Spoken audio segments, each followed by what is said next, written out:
warm welcome to Thriving in the Age of Disruption.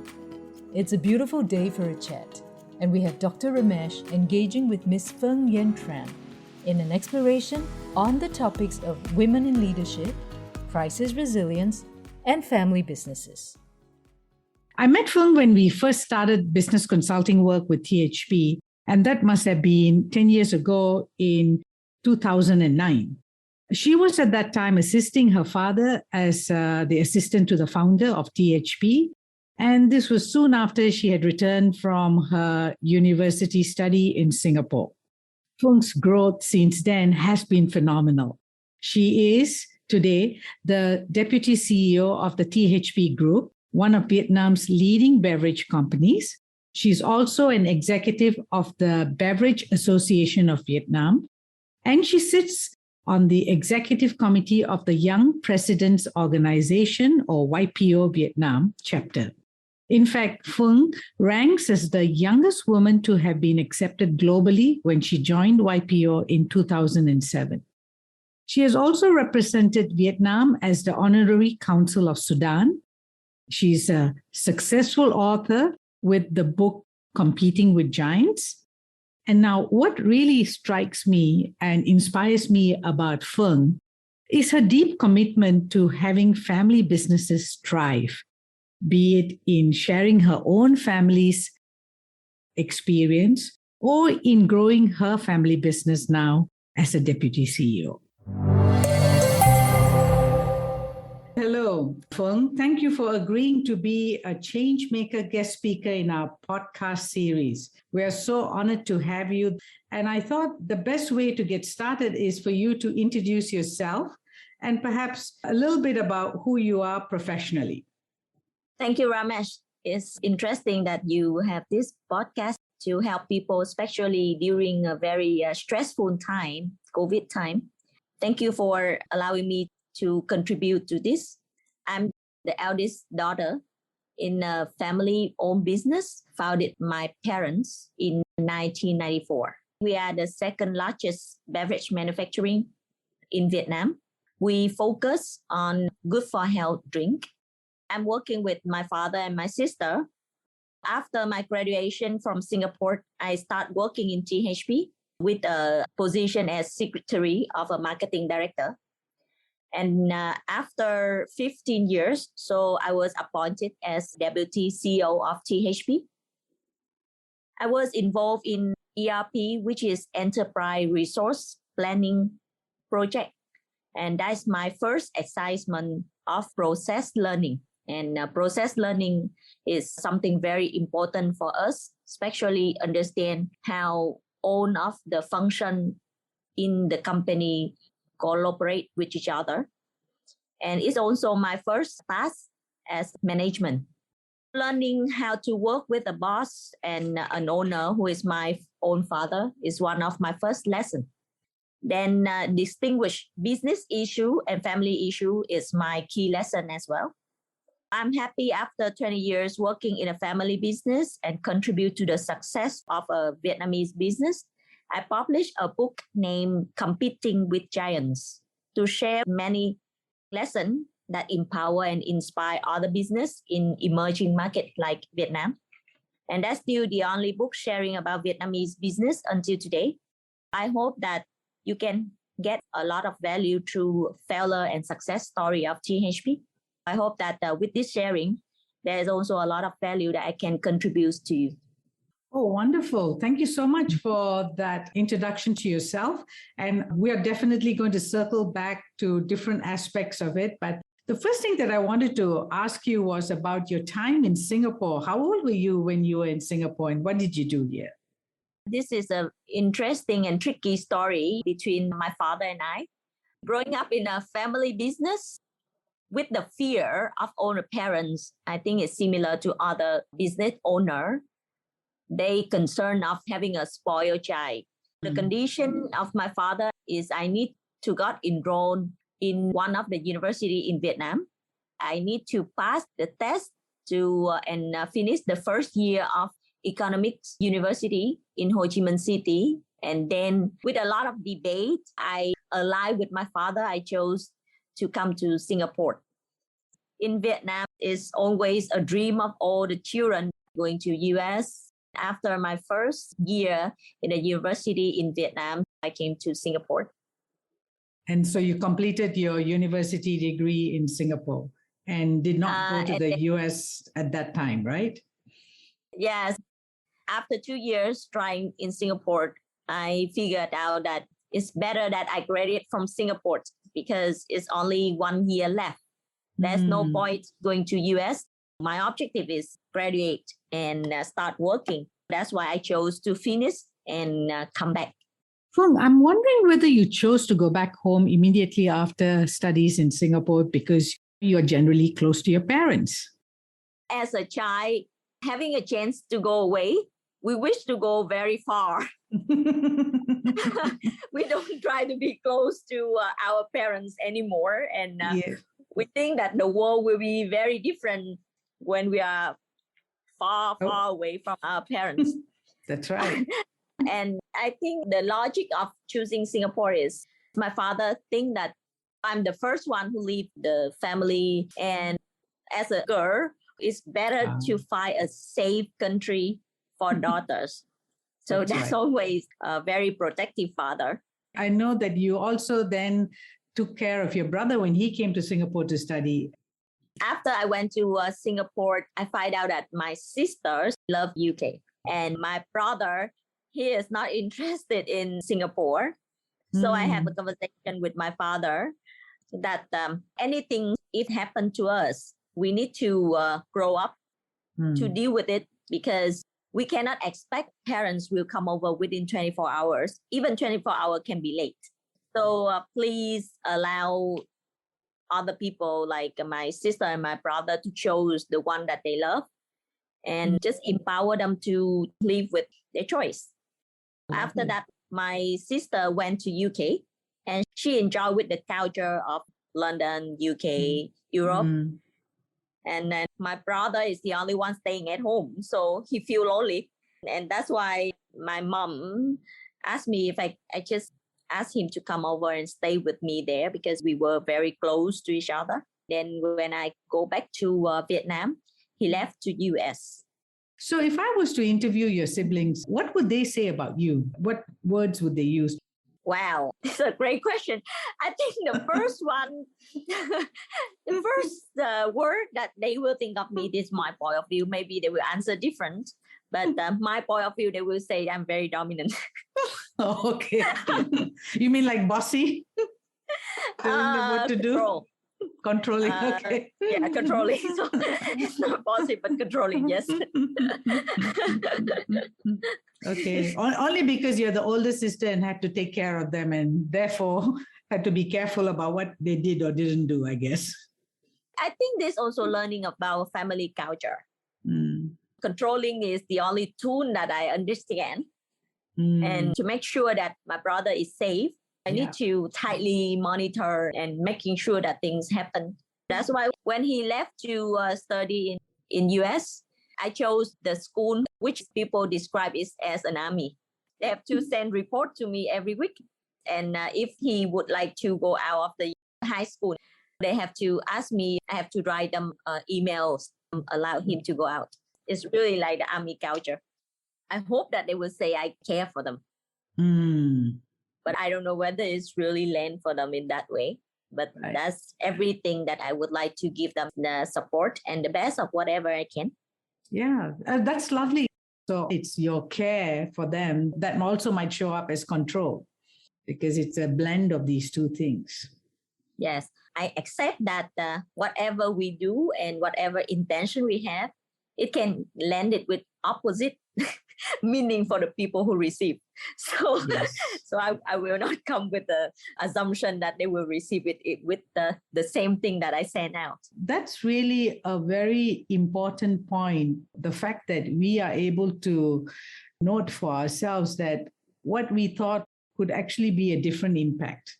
And in reality, we need to check that with other people. So thank you for bringing that point up, because we'll come back to that later on when we discuss about family businesses. The next thing that I wanted to talk about is just very briefly, if you could share, how was it like to grow up in a family where both your parents were entrepreneurs? They had started THP together, and before that, they had started other businesses as well. And what do you remember about your childhood? This is very similar to many, many others, second generation or next generation. Having both parent entrepreneurs and with the environment in Vietnam, I will say it's very similar to Asian. Time is the only thing that I think is limited to children as an entrepreneur, but I only understand at this age. For sure, as a child, I will never understand it, that parents doesn't have enough time to take care of children. And being alone or struggling ourselves is the thing that I have learned since we were kids. I think it will be similar to a lot of story that I heard, because I do a lot of sharing and like having many lessons in some university, even in Seattle or in Harvard. So it's the same story that we have about tough love. Since they don't have time, but entrepreneurs as parents, they see a lot of difficulty, challenge, negative side of the world. So giving a tough love, I think is part of like Asian culture. It's very, very difficult for children to understand tough and love. It's almost opposite. Yeah. Love will come with the nurturing. I share the same things. I go through very tough conversation that my parents have. And even I make it wrong or right, it's become my strong suit. So it will be weird for many people, many audience who listen to this, but I really appreciate that my father told me since I was little that don't expect that I will give you something. So everything I do, I can give to orphanage and donation. So parents is responsible for giving birth, but not to raise you up and to give you everything. That was very, very difficult conversation when I was a kid, and I really, really don't know how to take it on. But I think it was very lucky for me to know that since the beginning. So I understand that I have to be strong. I have to work it out. I have to earn the love of my parents, and I need to be independent. But after I grow up, when I start working, I slowly find out that there's a lot of meaning behind it. And I can hear from that description of how it was to deal with that reply that your father gave you, that don't expect anything, right, from all this wealth that is being created, is that who Phuong became was self-reliant. Because you said that you had to be strong, you had to learn how to work it out, you had to learn how to love your parents and be independent. Those are attributes now that we can definitely identify as self-reliance. And I would say that this would have been the first setback that you dealt with in life and started to develop, like you said, the strengths and the strong suits so that you could then deal with other setbacks powerfully. Would that be accurate? At that time, I really don't have the conversation that who I rely on. But the conversation that I have is I need to earn everything. There is no such kind of thing that I will get it for granted. And I need to be very careful as well, because it's also become like a misunderstanding between my parents and I. So living with the scare and living with a lot of negative thoughts as well. So that's also a part of my strong suit of what I think is capability, that I don't take things for granted. And I really appreciate like very small things that I receive, even from others people. Wonderful. Thank you for that whole world of creating self-reliance in such an eloquent way that each one of us who's listening to this podcast can also borrow or beg, steal some ideas from you, the family business and your interaction with your parents. Now, let's talk about the early years. You've been there for 20 years now. How was it like when you first joined the business? What were the struggles that you had? The first key lesson that's important for me is how to deal with a boss, more than a boss, an owner and a founder. And that is also my father. One of the memories that I have, and I think that's also helped me to build a muscle to work in a family business environment, is also support for our working environment to separate between family and business, which is one of my very first mistake and being scolded by my boss. And as a very dominant person, entrepreneurs, founders in Asia is similar to other people, like very hot temper and high expectation. It's a very long conversation and being scolded. And my mom was there, so she started crying. And she told my father, like, don't treat your daughter like that. They are young. They need time to learn. And right at that point, I'm like, oh my God, another side, someone is calling me and saying that, oh, I didn't do a right thing. I didn't meet the expectation. Another side is my mom is crying. So what is going on here? And right at that time, I already turned to my mom and asked me for support, like, please don't cry. Just let me deal with the conversation with my boss because I need to learn and understand the expectation so I can do better in the future. Wow. Yeah. So that really helped me a lot after that. And my mom become very supportive and she will never get interfere or disrupt with the relationship between myself, my father as well. So that was a great example of you in that moment knowing that you're wearing a hat as an employee with the boss. And yes. Has there been such tension points where you all are discussing and you take on the hat of being a daughter with a father instead? Yes. Because obviously you can switch around. Yeah, but this muscle must be built after a lot of coaching. So I will have to say that it's not an easy and the first thing that a child can do. Don't take it for granted and things that things can happen easily. I can understand that my father is a human being. He is not a God. Don't expect him with all of the solution. My father keep training us and say that if you take on a leadership role, the environment is changed. There will be no written winning formula or written successful Bible that whoever, even I'm your father, write down for you and you just take all of the steps and be successful. No.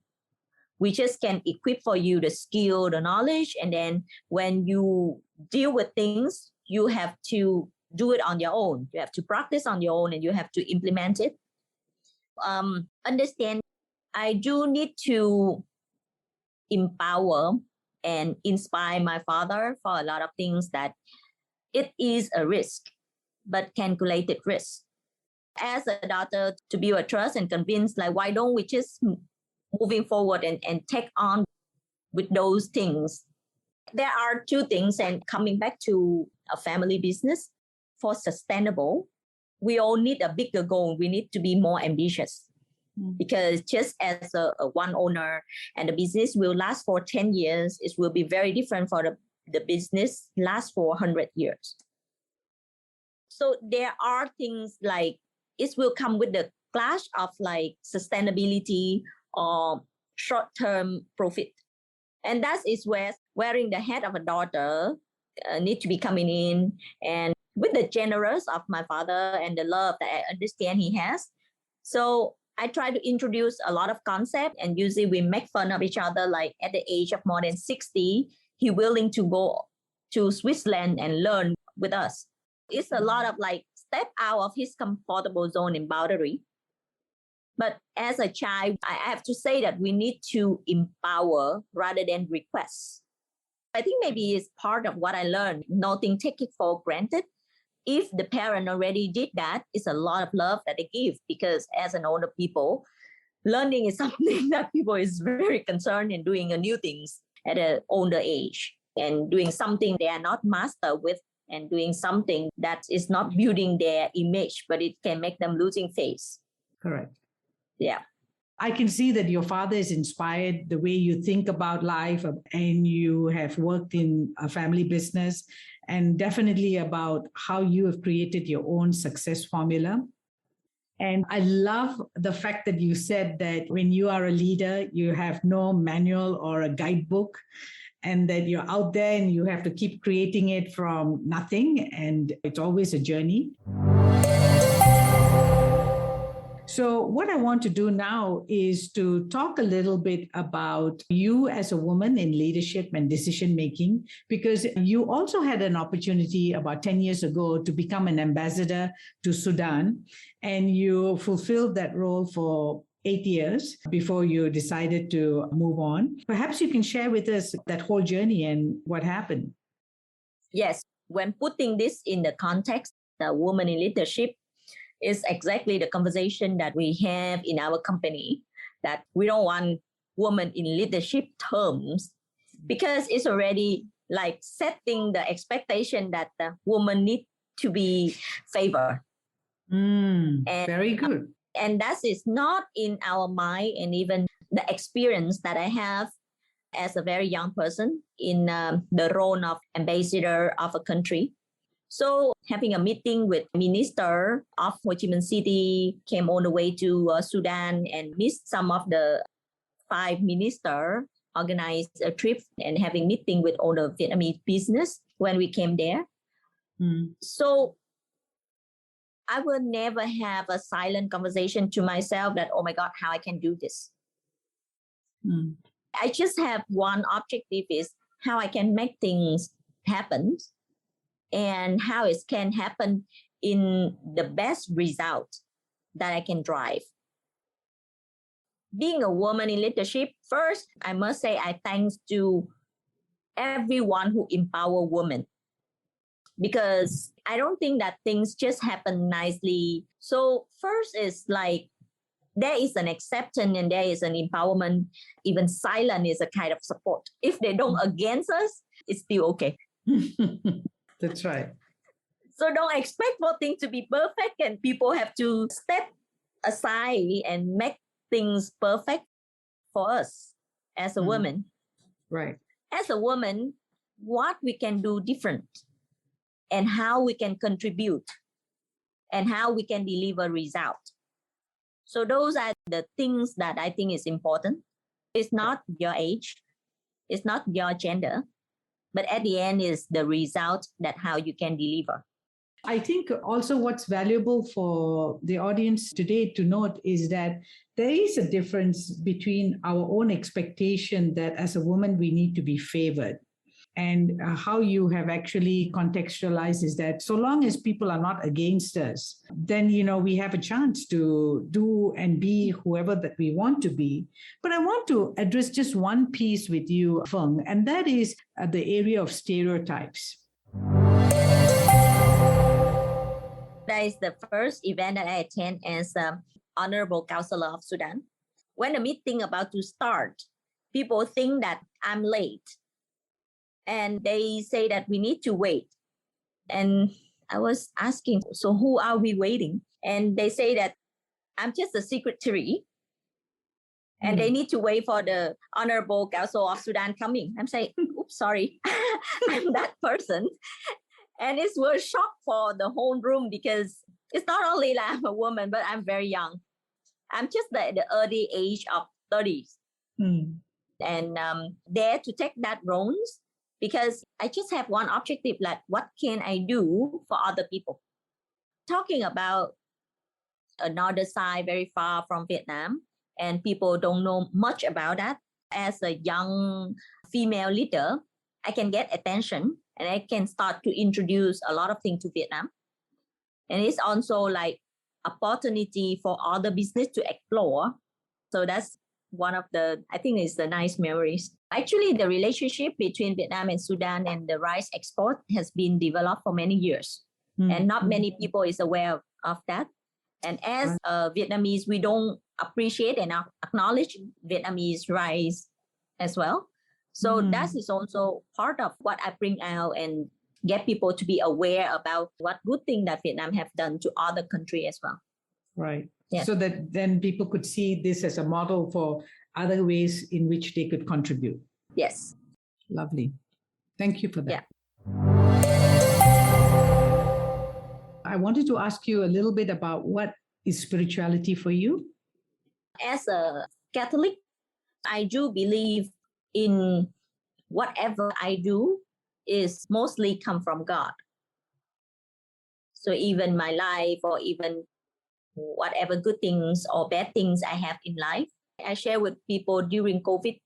And we have 1,000 people working with us in the factory. We call 3-in-1. That means working, eating, drinking, sleeping all together.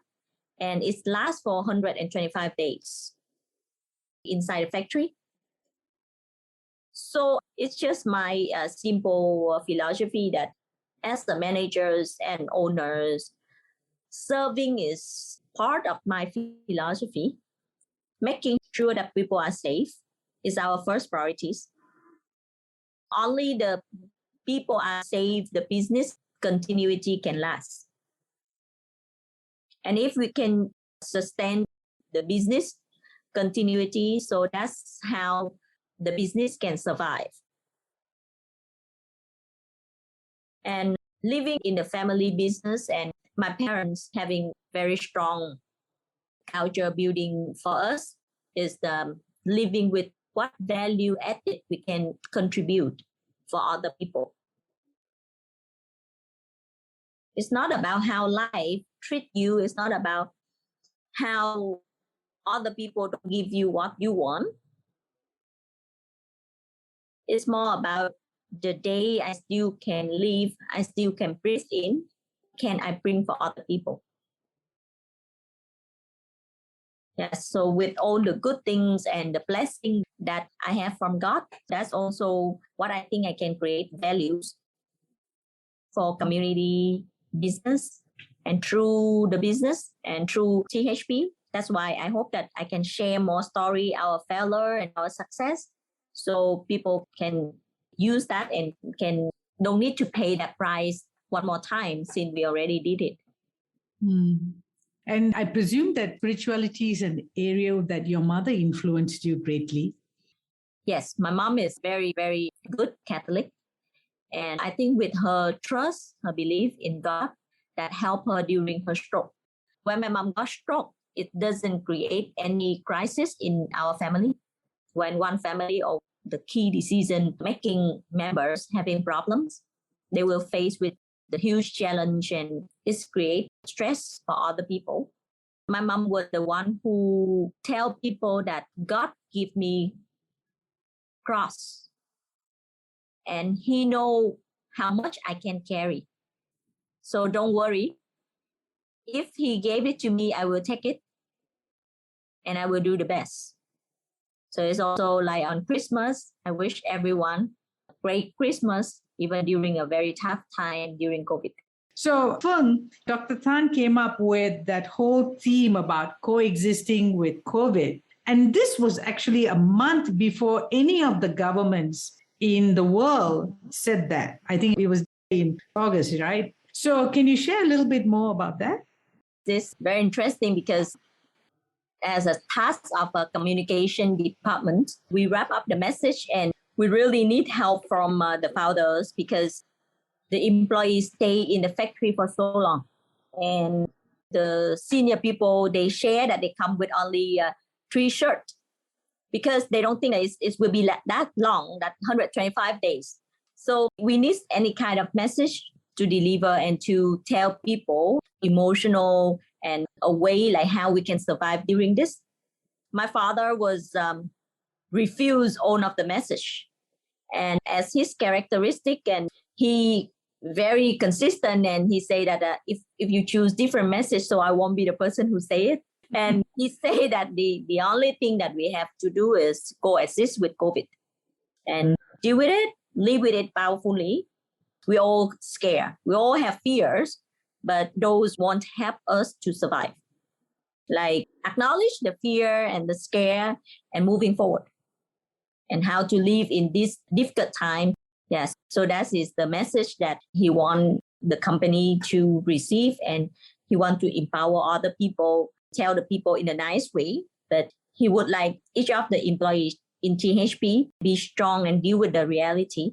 We're all scared, but facing with the reality and confront with it powerfully, that is how we can survive.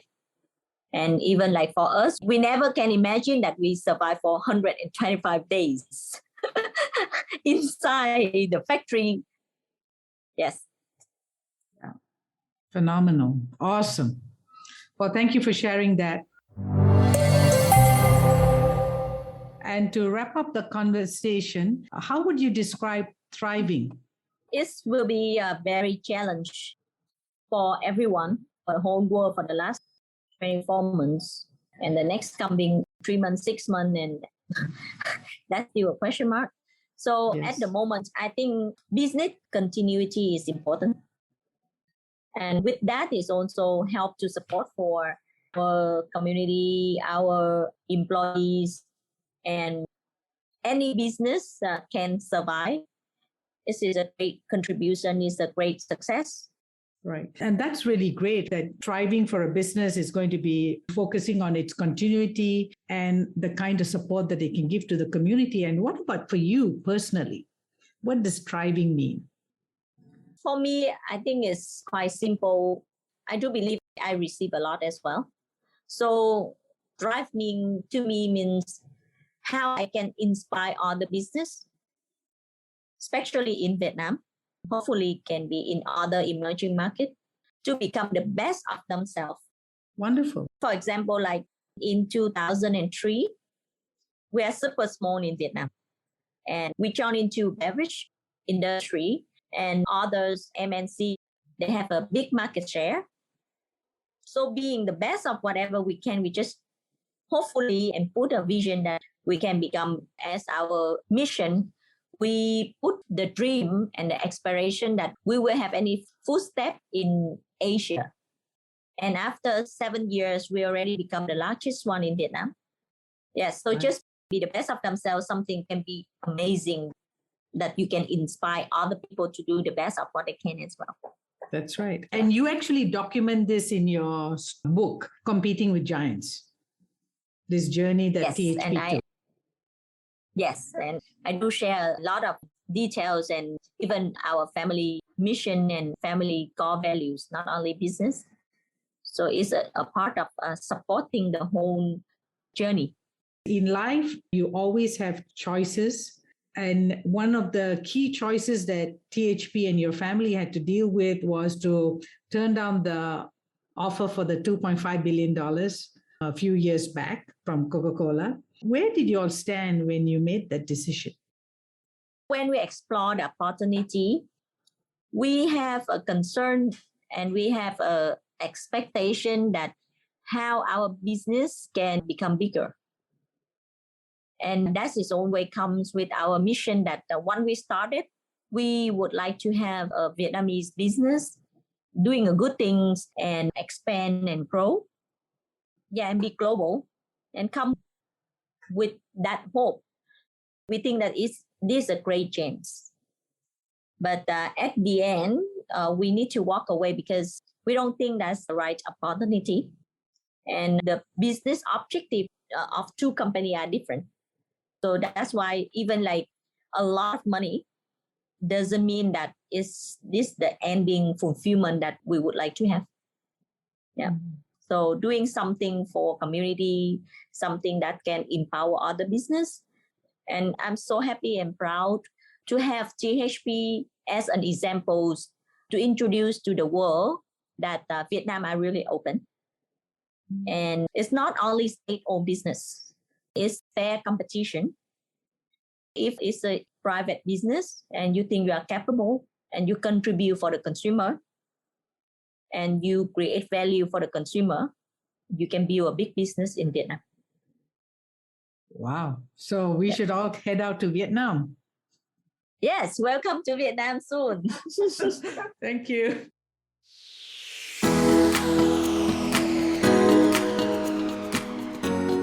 I hope you've enjoyed the sharing by Ms. Phuong on her personal values and success factors for work and life.